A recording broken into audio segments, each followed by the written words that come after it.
Credit card ಇದೊಂದು ತುಂಬಾ emergency time ಅಲ್ಲಿ ಯೂಸ್ ಆಗ್ತಕ್ಕಂತ ಒಂದು ಡಿಜಿಟಲ್ ಟೂಲ್ ಅಂತಾನೆ ಹೇಳಕ್ ಇಷ್ಟಪಡ್ತೀನಿ ನಾನು. ಏನಕ್ಕೆ ಹಿಂಗೆ ಹೇಳ್ದೆ ಅಂದ್ರೆ, ಕ್ರೆಡಿಟ್ ಕಾರ್ಡ್ ಅನ್ನೋದು ತುಂಬಾ ಜನ ತಗೊಂತಾರೆ ಇವಾಗ. ಅದು ತುಂಬಾ ಅಂದ್ರೆ ತುಂಬಾ ದೊಡ್ಡ ದೊಡ್ಡ ಕಂಪ್ನಿಗಳು ಕೂಡ ಕ್ರೆಡಿಟ್ ಕಾರ್ಡ್ ಇಶ್ಯೂ ಮಾಡ್ತಾರೆ, NBFC ಆಗಿರ್ಬೋದು, ಬ್ಯಾಂಕ್ಗಳಾಗಿರ್ಬೋದು. ಈಗ ಜನಕ್ಕೆ ಕನ್ಫ್ಯೂಷನ್ ಏನಪ್ಪಾ ಅಂದ್ರೆ, ಯಾವ್ದು ತಗೊಂಡ್ರೆ ಬೆಟರ್, ಏನ್ ಮಾಡಿದ್ರೆ ಬೆಟರ್, ಇದನ್ನ ಮಾಡೋದ್ರಿಂದ ನನಗೆ ಏನ್ ಬೆನಿಫಿಟ್ ಅನ್ನೋದು ತುಂಬಾ ಜನ ಕನ್ಫ್ಯೂಷನ್ ಇರ್ತಾರೆ. ಸೊ ಅದಕ್ಕಾಗಿ ಈ ಒಂದು ವಿಡಿಯೋನ ನಾನು ನಿಮ್ ಮುಂದೆ ತಂದಿದ್ದೀನಿ. ಸೊ ಈ ವಿಡಿಯೋನ ನೋಡೋದ್ರಿಂದ ನಿಮಗೆ ಆ ಒಂದು ಕನ್ಫ್ಯೂಷನ್ ಡೆಫಿನೆಟ್ಲಿ ಕ್ಲಿಯರ್ ಆಗುತ್ತೆ. ಐ ಆಮ್ ಶೋರ್ ದಟ್ ನಿಮ್ಗೆ ಈ ಬೇರೆ ಯಾವುದೇ ಒಂದು ವಿಡಿಯೋ ನೋಡೋ ಅವಶ್ಯಕತೆ ಇರೋದಿಲ್ಲ. ಈ ಒಂದು ವಿಡಿಯೋನ ನೋಡಿದ್ರೆ ನಿಮ್ಗೆ ನಿಮ್ಮ ಕನ್ಫ್ಯೂಷನ್ ಕ್ಲಿಯರ್ ಆಗುತ್ತೆ. ಸೊ ಈ ಒಂದು ಕಾರ್ಡ್ ನೇ ನಾನು ಏನಕ್ಕೆ ರೆಕಮೆಂಡ್ ಮಾಡ್ತಾ ಇದ್ದೀನಿ, ಈ ಒಂದು ಫೀಚರ್ಸ್ ಏನಿದೆ ಈ ಕಾರ್ಡ್ ಅಲ್ಲಿ, ಹಾಗೆ ಇದನ್ನ ಮಾಡೋದ್ರಿಂದ ನಿಮ್ಮ ಸ್ಕೋರ್ ಹೇಗೆ ಇಂಪ್ರೂವ್ ಆಗುತ್ತೆ, ಹಾಗೆ ಈ ಒಂದು ಕ್ರೆಡಿಟ್ ಕಾರ್ಡ್ ಇಂದ ನಿಮ್ಗೆ UPI ಸ್ಪೆಂಡಿಂಗ್ ಹೇಗ್ ಮಾಡೋದು, ಲಿಂಕ್ ಮಾಡಿ ಅದು ಹೇಗೆ ಸ್ಪೆಂಡ್ ಮಾಡೋದು ಅನ್ನೋ ಪ್ರಾಸೆಸ್ ಕೂಡ ಕಂಪ್ಲೀಟ್ ಆಗಿ ತೋರಿಸ್ತಾ ಇದೀನಿ. ಹಾಗಾಗಿ ವಿಡಿಯೋನ ಯಾವುದೇ ಕಾರಣಕ್ಕೂ ಸ್ಕಿಪ್ ಮಾಡಿದ್ರೆ ಸಂಪೂರ್ಣವಾಗಿ ನೋಡಿ, ಹಾಗೆ ವಿಡಿಯೋಗೆ ಲೈಕ್ ಮಾಡಿ, ಹಾಗೆ ನಿಮ್ಗೆ ಏನ್ ಅನ್ಸುತ್ತೆ ಅದನ್ನ ಕಮೆಂಟ್ ಮಾಡಿ. ನನ್ನ ಚಾನಲ್ಗೆ ವೆಲ್ಕಮ್. ನನ್ನ ಹೆಸರು ರಾಮ್, ನೀವು ನೋಡ್ತಾ ಇದೀರಾ financial Ram Kannada YouTube channel. Friends, SBM Z credit card ನಾನು ಏನಕ್ಕೆ ರಿವ್ಯೂ ಮಾಡ್ತಾ ಇದೀನಿ ಅಂದ್ರೆ, ಇದನ್ನ ನಾನು ತುಂಬಾ ದಿನದಿಂದ ಯೂಸ್ ಮಾಡ್ತಾ ಇದ್ದೀನಿ. ಸೊ ಹಾಗಾಗಿ ಇದರಲ್ಲಿ ಇರ್ತಕ್ಕಂಥ ಫೀಚರ್ಸ್ ಏನಂತ ಹೇಳ್ತೀನಿ. ಫಸ್ಟ್ ಈ ಒಂದು SBM Z ಕಾರ್ಡ್ ಅಲ್ಲಿ ನಿಮ್ಗೆ ಫೀಚರ್ಸ್ ಬಂದ್ಬಿಟ್ಟು, ಅಮೆಝಾನ್, ಫ್ಲಿಪ್ಕಾರ್ಟ್ ಅಂತ ಆನ್ಲೈನ್ ಶಾಪಿಂಗ್ ಗಳಿದೆಯಲ್ಲ, ಸೊ ಅಲ್ಲಿ ನೀವೇನಾದ್ರು ಶಾಪಿಂಗ್ ಮಾಡ್ತೀರಾ ಅಂದ್ರೆ, ಅಥವಾ ವೋಚರ್ಸ್ ಪರ್ಚೇಸ್ ಮಾಡ್ತೀರಾ ಅಂದ್ರೆ 5% ಕ್ಯಾಶ್ ಬ್ಯಾಕ್ ಸಿಗುತ್ತೆ ನಿಮ್ಗೆ, ಅಂಡ್ ರಿವಾರ್ಡ್ ಪಾಯಿಂಟ್ಸ್ ಕೂಡ ಸಿಗ್ತಾ ಹೋಗುತ್ತೆ. Z ಕಾಯಿನ್ಸ್ ಅಂತ ಹೇಳ್ಬಿಟ್ಟು ಅಕ್ಯುಮುಲೇಟ್ ಆಗ್ತಾ ಹೋಗುತ್ತೆ. ಅದನ್ನ ಬೇಕಿದ್ರೆ ನಿಮ್ಗೆ ಯಾವಾಗ ಬೇಕಿದ್ರು ರಿಡೀಮ್ ಮಾಡ್ಕೊಬಹುದು. ಸೊ ಈ ಒಂದು ಫೀಚರ್ಸ್ ಇದರಲ್ಲಿ ಇದೆ. ಅಂಡ್ ನೀವು ಫ್ಯಾಷನ್ ಆಗಿರ್ಬೋದು, ಎಂಟರ್ಟೈನ್ಮೆಂಟ್ ಆಗಿರ್ಬೋದು, ಬೇರೆ ಬೇರೆ ಪರ್ಪಸ್ ಗಳಿಗೆ ನೀವು ಎಲ್ಲೆಲ್ಲಿ ಯೂಸ್ ಮಾಡ್ತೀರೋ ಅಲ್ಲೆಲ್ಲ ಕೂಡ ನಿಮ್ಗೆ ಕ್ಯಾಶ್ ಬ್ಯಾಕ್ಸ್ ಅಂಡ್ ರಿವಾರ್ಡ್ಸ್ ಸಿಗ್ತಾನೆ ಇರುತ್ತೆ. ಸೊ ಇದೊಂದು 50ರಿಂದ 80+ ಬ್ರಾಂಡ್ಸ್ ಗಳ ಜೊತೆ ಇವರು ಕೊಲಾಬರೇಟ್ ಆಗಿರೋದ್ರಿಂದ ನಿಮ್ಗೆ ತುಂಬಾ ಆಫರ್ಸ್ ಗಳು ಸಿಗ್ತಾನೆ ಹೋಗ್ತಾ ಇರುತ್ತೆ. ಅಂಡ್ ಸೆಕೆಂಡ್ ಥಿಂಗ್ ಬಂದ್ಬಿಟ್ಟು ನಿಮ್ಗೆ UPI ಸ್ಪೆಂಡಿಂಗ್ಸ್. ಈ ಒಂದು SBM Z ಕಾರ್ಡ್ ನ ನಿಮ್ಗೆ ₹6 ಕಾರ್ಡ್ ಆಗಿರೋದ್ರಿಂದ ನೀವು UPI ಗೆ ಲಿಂಕ್ ಮಾಡ್ಬಿಟ್ಟು ಕೂಡ ಸ್ಪೆಂಡ್ ಮಾಡ್ಬೋದು. ಸೊ ಏನಕ್ಕೆ ನಾನು ಇದನ್ನ ಒತ್ತಿ ಏನಕ್ಕೆ ಹೇಳ್ತಾ ಇದೀನಪ್ಪ ಅಂದ್ರೆ, ನೀವು ರೆಗ್ಯುಲರ್ ಆಗಿ ಬ್ಯಾಂಕ್ ಅಕೌಂಟ್ ಅಲ್ಲಿ ದುಡ್ಡು ಇಟ್ಕೊಳ್ಳೋ ಬದಲು ಕ್ರೆಡಿಟ್ ಕಾರ್ಡ್ ಅಲ್ಲಿ ಸ್ಪೆಂಡ್ ಮಾಡೋದಕ್ಕೂ ತುಂಬಾ ಡಿಫ್ರೆನ್ಸ್ ಇರುತ್ತೆ. ಸೊ ಡಿಫ್ರೆನ್ಸ್ ಏನಕ್ಕೆ ಬರುತ್ತಪ್ಪ ಅಂದ್ರೆ, ನೀವು ಏನಾದ್ರೂ ಸ್ಪೆಂಡಿಂಗ್ ಮಾಡ್ತಾ ಇದೀರಾ ಅಥವಾ ಪೇ ಮಾಡ್ತಾ ಇದೀರಪ್ಪ ಅಂದ್ರೆ, ನಿಮ್ಮ ಪ್ರತಿಯೊಂದು ಫೈನಾನ್ಷಿಯಲ್ ಟ್ರ್ಯಾಕ್ ಸಿಬಿಲ್ ಗೆ ರಿಪೋರ್ಟ್ ಆಗ್ತಾ ಇರುತ್ತೆ. ನೀವು ಮಂತ್ಲಿ ನೋಡ್ತಾ ಇರ್ತೀರಾ, ಸೊ ಅದು ರೆಗ್ಯುಲರಿ ಅಪ್ಡೇಟ್ ಆಗ್ತಾ ಇರುತ್ತೆ. ಬಟ್ ನಿಮ್ ಕೈಗೆ ಸಿಗೋದು ಮಂತ್ಲಿ. ಸೊ ಮಂತ್ಲಿ ಸಿಗೋದ್ರಿಂದ ನಿಮ್ಗೆ ಏನಾಗುತ್ತೆ ಅಂದ್ರೆ, ನಿಮ್ಮ ಸ್ಕೋರ್ ಎಷ್ಟು ಬೇಗ ಹೆಚ್ಚು ಕಮ್ಮಿ ಆಗ್ತಿದೆ ಗೊತ್ತಾಗೋದಿಲ್ಲ. ಸೊ ಹಾಗಾಗಿ UPI ಸ್ಪೆಂಡಿಂಗ್ ಮಾಡೋದ್ರಿಂದ ನಿಮ್ಗೆ ಏನಾಗುತ್ತಪ್ಪ ಅಂದ್ರೆ, ಪ್ರತಿಯೊಂದು ಸಣ್ಣ ಫೈನಾನ್ಷಿಯಲ್ ಟ್ರಾನ್ಸಾಕ್ಷನ್ ಕೂಡ ನಿಮ್ಗೆ ಸಿಬಿಲ್ ಗೆ ರಿಪೋರ್ಟ್ ಆಗ್ತಾ ಇರುತ್ತೆ. ಸೊ ಲೋ ಸ್ಕೋರ್ ಇರೋರು ಈ ಒಂದು SBM Z credit card apply ಮಾಡಿ ಯೂಸ್ ಮಾಡೋದ್ರಿಂದ ತುಂಬಾ ಚೆನ್ನಾಗಿ ಸ್ಕೋರ್ ಇಂಪ್ರೂವ್ಮೆಂಟ್ ಅನ್ನೋದು ಆಗುತ್ತೆ. ಸೊ ನಾನ್ ರೆಕಮೆಂಡ್ ಮಾಡೋದಿಷ್ಟೇ, ಈ ಒಂದು ಕ್ರೆಡಿಟ್ ಕಾರ್ಡ್ ನ ನೀವು ಅಪ್ಲೈ ಮಾಡ್ತಾ ಇದ್ದೀರಾ, ಅಥವಾ ಅಪ್ಲೈ ಯಾವ ರೀತಿ ಮಾಡ್ಬೇಕನ್ನೋ ಪ್ರೊಸೆಸ್ ಎಲ್ಲಿ ಮಾಡ್ಬೇಕನ್ನೋದು ಕೂಡ ನಾನು ವಿಡಿಯೋ ಕೊನೆಯಲ್ಲಿ ನಿಮ್ಗೆ ಹೇಳ್ತೀನಿ. ಸೊ ಇದನ್ನ ಅಪ್ಲೈ ಮಾಡಿದಾಗ ಕೂಡ ಸೊ ಕೆಲವೊಂದು ಕ್ರೈಟೀರಿಯಾಗಳನ್ನ ನೀವು ಫಾಲೋ ಮಾಡ್ಬೇಕಾಗುತ್ತೆ. ನಾನು ಹೇಳ್ತಕ್ಕಂಥ ಕ್ರೈಟೀರಿಯಾ ನೀವೇನಾದ್ರೂ ಫಾಲೋ ಅಪ್ ಆಗಿದ್ರೆ ಅಂದ್ರೆ, ಡೆಫಿನೆಟ್ಲಿ ಐ ಆಮ್ ಶೋರ್ ನಿಮ್ಮ ಒಂದು ಕ್ರೆಡಿಟ್ ಸ್ಕೋರ್ ಅನ್ನೋದು 6 months ಅಲ್ಲಿ ನಿಮ್ಗೆ ನೀವೇನಾದ್ರು 600, 700 ಈ ತರ ಮಾಡ್ತಾ ಇದ್ರೆ, ಡೆಫಿನೆಟ್ಲಿ 750 + 800 ಹೊತ್ತು ನೀವು ರೀಚ್ ಆಗ್ತೀರಾ. ಸೊ ಇದು SBM Z ಕಾರ್ಡ್ ನ ಯೂಸ್ ಮಾಡ್ತಕ್ಕಂಥ ಒಂದು ಬೆನಿಫಿಟ್.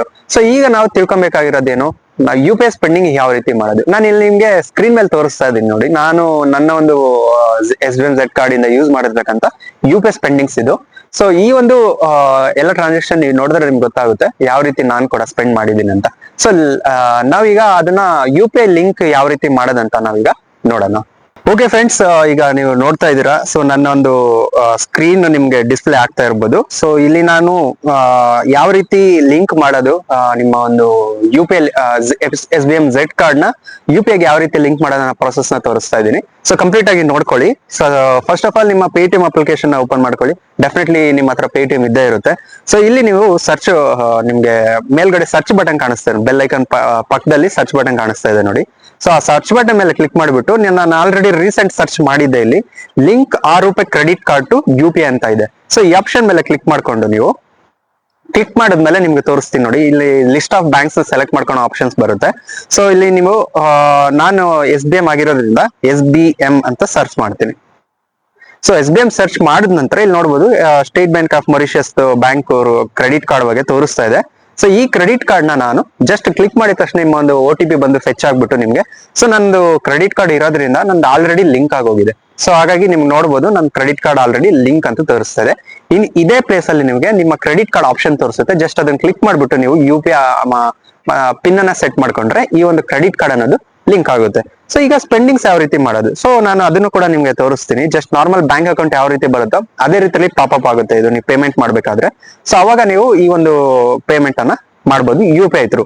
ಸೊ ನಾನೀಗ ನನ್ನ ಬ್ಯಾಂಕಿಂಗ್ ಹಿಸ್ಟ್ರಿ ನಾನು ಜಸ್ಟ್ ತೋರಿಸ್ತೀನಿ ನಿಮ್ಗೆ. ಇಲ್ಲಿ ನೋಡ್ಬೋದು, ನಾನು ನೈಟ್ ಸ್ವಲ್ಪ ಡಿನ್ನರ್ ಔಟ್ಸೈಡ್ ಹೋಗಿದ್ದೆ. ಸೊ ಅಲ್ಲಿ ಒಂದು 90 ರೂಪಾಯಿ ಪೇಮೆಂಟ್ ಮಾಡಿದ್ದೆ. ಸೊ ಅದು ನನ್ನ ಪರ್ಸನಲ್ ಅಕೌಂಟ್ ಇಂದ ಮಾಡಿದೀನಿ, ಕಾರ್ಡ್ ಇಂದ ಮಾಡಿಲ್ಲ. ಸೊ ಸ್ಟಿಲ್ ನಾನು ನೋಡ್ಬೋದು ಪೇ ಅಗೇನ್ ಕ್ಲಿಕ್ ಮಾಡ್ಬಿಟ್ಟು ಜಸ್ಟ್ ಆಪ್ಷನ್ ತೋರಿಸ್ತಾ ಇದೀನಿ, ಒಂದು 2 ರೂಪೀಸ್ ಹಾಕೋಣ, ಜಸ್ಟ್ ಪ್ರೊಸೆಸ್ ಮಾಡ್ತೀನಿ. ಸೊ ನಾನು ನಿಮ್ಗೆ ಇದನ್ನ ಸ್ಕ್ರೀನ್ ರೆಕಾರ್ಡ್ ತೋರ್ಸಕ್ ರೀಸನ್ ಏನಪ್ಪಾ ಅಂದ್ರೆ ಯಾವ ರೀತಿ ಬರುತ್ತೆ ಅನ್ನೋದಕ್ಕೆ ನಾನು ನಿಮ್ಗೆ ತೋರಿಸ್ತಾ ಇರೋದು. ಇಲ್ಲಿ ನೋಡ್ಬೋದು, ಫಸ್ಟ್ ಅಲ್ಲಿ ನನ್ಗೆ SBM Z 6 ರೂಪಾಯಿ ಕ್ರೆಡಿಟ್ ಕಾರ್ಡ್ 76 ನಂದು ಹೆಂಡಿಂಗ್ ನಂಬರ್ ತೋರಿಸ್ತಾ ಇದೆ. ಸೊ ಇದರಲ್ಲಿ ನಾನು ಪೇ ಸೆಕ್ಯೂರ್ ಅಂತ ಕೊಟ್ಟು ಪಿನ್ ನಂಬರ್ ಎಂಟರ್ ಮಾಡಿದ್ರೆ ಪೇಮೆಂಟ್ ಆಗೋಗುತ್ತೆ. ಸೊ ನಿಮ್ಗೆ OTP ಕೂಡ ಮಾಡುತ್ತೆ. ಸೊ ಇದು ಇಷ್ಟು ಈಸಿಯಾಗಿ ನೀವು ತುಂಬಾ ಈಸಿಯಾಗಿ ಈ ಒಂದು ಕ್ರೆಡಿಟ್ ಕಾರ್ಡ್ ನ ಲಿಂಕ್ ಮಾಡ್ಕೊಂಡ್ಬಿಟ್ಟು ರೆಗ್ಯುಲರ್ ಬ್ಯಾಂಕ್ ಅಕೌಂಟ್ ತರನೇ UPI ಸ್ಪೆಂಡಿಂಗ್ಸ್ ಮಾಡ್ಬೋದು. ಅಂಡ್ ಇದ್ರ ಪೇಮೆಂಟ್ ಬಂದ್ಬಿಟ್ಟು ಎವ್ರಿ ಮಂತ್ ಅಂಡ್ ಸೈಕಲ್ ಇರುತ್ತೆ. So in between 5th to 10th ಅಲ್ಲಿ ಜನರೇಟ್ ಆಗುತ್ತೆ. ಅಷ್ಟರೊಳಗಡೆ ನೀವು ಪೇಮೆಂಟ್ ಮಾಡಬೇಕು. ಸೊ ನಾನ್ ರೆಕಮೆಂಡ್ ಮಾಡೋದು ನಿಮ್ಗೆ ಏನಂದ್ರೆ ಸ್ಟೇಟ್ಮೆಂಟ್ ಜನರೇಟ್ ಆಗೋಕ್ಕೂ ಮುಂಚೆನೆ ಪೇಮೆಂಟ್ ಮಾಡ್ಬಿಡಿ. ಸೊ ಹಾಗಾಗಿ ನಿಮ್ಗೆ ಲಿಮಿಟ್ ಯುಟಿಲೈಸೇಷನ್ 0 ಇರೋದ್ರಿಂದ ನಿಮ್ಮ ಕ್ರೆಡಿಟ್ ಕೋಡ್ ಜಂಪ್ ಆಗೋ ಚಾನ್ಸಸ್ ತುಂಬಾ ಹೈ ಇರುತ್ತೆ. ಸೊ ಹಾಗಾಗಿ ಈ ಒಂದು ವಿಡಿಯೋ ನಿಮ್ಗೆ ಲಿಂಕ್ ಮಾಡಿ ಯೂಸ್ ಮಾಡೋದು ಹೇಗೆ, ಹಾಗೆ ಬ್ಯಾಂಕ್ ಅಕೌಂಟ್ ಯಾವ ರೀತಿ ಲಿಂಕ್ ಮಾಡೋ ತರನೇ ಈ ಒಂದು ಪ್ರೊಸೆಸ್ ಕೂಡ ಹೇಗಿರುತ್ತೆ ಅನ್ನೋದು ತೋರಿಸಿದೀನಿ. ಸೊ ನೀವು ಮಾಡ್ಬೇಕಾಗಿರೋ ಕೆಲಸ ಇಷ್ಟೇ, ಡಿಸ್ಕ್ರಿಪ್ಷನ್ ಅಲ್ಲಿ ನಿಮ್ಗೆ ಲಿಂಕ್ ಅನ್ನ ಕೊಟ್ಟಿರ್ತೀನಿ. ಸೊ ಅದನ್ನ ಕ್ಲಿಕ್ ಮಾಡ್ಬಿಟ್ಟು ಕೆಲವೊಂದು ರಿಕ್ವೈರ್ಮೆಂಟ್ಸ್ ಇರುತ್ತೆ. ಸೊ ರಿಕ್ವೈರ್ಮೆಂಟ್ಸ್ ನ ಆಸ್ ಇಟ್ ಈಸ್ ನೀವು ಫಿಲ್ ಅಪ್ ಮಾಡಿ. ತದನಂತರ SBM ಅವರು ನಿಮಗೆ ವಿಡಿಯೋ KYC ಮಾಡ್ತಾರೆ. ವಿಡಿಯೋ KYC ನಂತರ ನಿಮ್ಗೆ ಏನೇನ್ ಬೇಕಾಗುತ್ತಪ್ಪ ಅಂದ್ರೆ ಒಂದು ವೈಟ್ ಶೀಟ್ ಮೇಲೆ ನಿಮ್ಮ ಸಿಗ್ನೇಚರ್ ಕೇಳ್ತಾರೆ. ಹಾಗೆ ನಿಮ್ಮ ಪಾನ್ ಕಾರ್ಡ್ ಕಂಪಲ್ಸರಿ ಇರಬೇಕು. ಪಾನ್ ಕಾರ್ಡ್ ತೋರಿಸಿದ್ರೆ ಸಾಕು, ನಿಮ್ಮ ಒಂದು 24 ಅವರ್ಸ್ ಅಲ್ಲಿ ರಿವ್ಯೂ ಆಗುತ್ತೆ. And 24 hours it's a maximum actually. ಇನ್ನು 2-3 ಅವರ್ಸ್ ಅಲ್ಲೇ ನಿಮ್ಗೆ ಬೇಗ ಅಪ್ರೂವಲ್ ಆಗೋಗ್ಬಿಡುತ್ತೆ. ಸೊ ಅಪ್ರೂವಲ್ ಆದ ನಂತರ ನೀವು ಈ ಎಲ್ಲಾ ನಾನು ತೋರಿಸಿರ್ತಕ್ಕಂಥ ಪ್ರೊಸೆಸ್ ನ ನೀವು ಮಾಡಬಹುದು. 100% ಅಪ್ರೂವಲ್ ಆಗೇ ಆಗುತ್ತೆ. ಫಸ್ಟ್ ಮಿನಿಮಮ್ ಡೆಪಾಸಿಟ್ ಬಂದ್ಬಿಟ್ಟು 5000 ಇರುತ್ತೆ. ಅಂಡ್ ಇದಕ್ಕೆ 6 to 7% ಇಂಟ್ರೆಸ್ಟ್ ರೇಟ್ ಕೂಡ ಇರುತ್ತೆ ಆನ್ಯುವಲಿ. ಸೊ ಅದನ್ನ ನೀವು ಯೂಸ್ ಮಾಡ್ಕೊಬಹುದು. ಅಂಡ್ ಟಾಪ್ ಅಪ್ ಕೂಡ ಮಾಡಬಹುದು ನಿಮ್ಗೆ ಯಾವಾಗ ಬೇಕೋ ಅವಾಗ. So SBM Z credit card ಅನ್ನೋದು ತುಂಬಾ ಹೆಲ್ಪ್ಫುಲ್ ಆಗುತ್ತೆ ನಿಮ್ಮ ಒಂದು ಫೈನಾನ್ಷಿಯಲ್ ಗೋಲ್ಸ್ ನ ರೀಚ್ ಮಾಡೋದಕ್ಕೆ. ಅಂಡ್ ನಿಮ್ಮ ಎಸ್ಪೆಷಲಿ ಕ್ರೆಡಿಟ್ ಸ್ಕೋರ್ ನ ಲೋ ಸಿಬಿಲ್ ಸ್ಕೋರ್ ಇರೋರು ಇದನ್ನ ಯೂಸ್ ಮಾಡೋದ್ರಿಂದ ತುಂಬಾ ಚೆನ್ನಾಗಿ ಇಂಪ್ರೂವ್ಮೆಂಟ್ ಆಗುತ್ತೆ ಅಂತ ಈ ಒಂದು ವಿಡಿಯೋದಲ್ಲಿ ನಾನು ನಿಮ್ಗೆ ಎಲ್ಲ ಹೇಳಿದ್ದೆ ಅನ್ಕೊಂತೀನಿ. ಹೋಪ್ ನಿಮ್ಗೆ ಇಷ್ಟ ಆಗಿರುತ್ತೆ ಅನ್ಕೊಂಡಿರ್ತೀನಿ. ಇಷ್ಟ ಆಗಿದ್ರೆ ದಯವಿಟ್ಟು ಒಂದು ವಿಡಿಯೋಗೆ ಲೈಕ್ ಮಾಡಿ. ಹಾಗೆ ನನ್ನ ಒಂದು ಒಪಿನಿಯನ್ ಬಗ್ಗೆ ನಿಮಗೆ ಏನ್ ಅನ್ಸುತ್ತೆ? ಸೊ ನಾನಂತೂ ತುಂಬಾ ಚೆನ್ನಾಗಿ ಯೂಸ್ ಮಾಡ್ತೇನೆ. ನನ್ನ ಕ್ರೆಡಿಟ್ ಸ್ಕೋರ್ ಕೂಡ ಇಂಪ್ರೂವ್ ಆಗಿದೆ. ಅದ್ರ ಸ್ಕ್ರೀನ್ ಶಾಟ್ ಕೂಡ ಇಲ್ಲಿ ನೋಡ್ಬೋದು ನೀವು. ಯಾವ ರೀತಿ ಜಸ್ಟ್ ನನ್ನ ಒಂದು ನಂದಲ್ಲ, ಜಸ್ಟ್ ಒಂದು ಯೂಸರ್ಸ್ದು. ಸೊ ಯಾವ ರೀತಿ ಪ್ರಾಸೆಸ್ ಆಗಿದೆ, ಜಂಪ್ ಆಗ್ತಾ ಇದೆ ಸ್ಕೋರ್ ಅನ್ನೋದನ್ನ ಕೂಡ ನೀವು ಅಬ್ಸರ್ವ್ ಮಾಡಬಹುದು. ಹೋಪ್ ಇದು ನಿಮ್ಗೆ ಇಷ್ಟ ಆಗಿರುತ್ತೆ ಅನ್ಕೊಂಡು ಫ್ರೆಂಡ್ಸ್. ಇಷ್ಟ ಆಗಿದ್ರೆ ದಯವಿಟ್ಟು ಒಂದು ವಿಡಿಯೋಗೆ ಲೈಕ್ ಮಾಡಿ. ಹಾಗೆ ನಿಮ್ಮ ಒಂದು ಫ್ರೆಂಡ್ಸ್ಗೆ ಎಲ್ಲರಿಗೂ ಶೇರ್ ಮಾಡಿ ಅಂತ ಹೇಳ್ತಾ ವಿಡಿಯೋನ ಇಲ್ಲಿಗೆ ಮುಗಿಸ್ತಾ ಇದ್ದೀನಿ. ವಿಡಿಯೋ ನೋಡಕ್ಕೆ ಧನ್ಯವಾದಗಳು. ಜೈ ಹಿಂದ್, ವಂದೇ ಮಾತರಂ.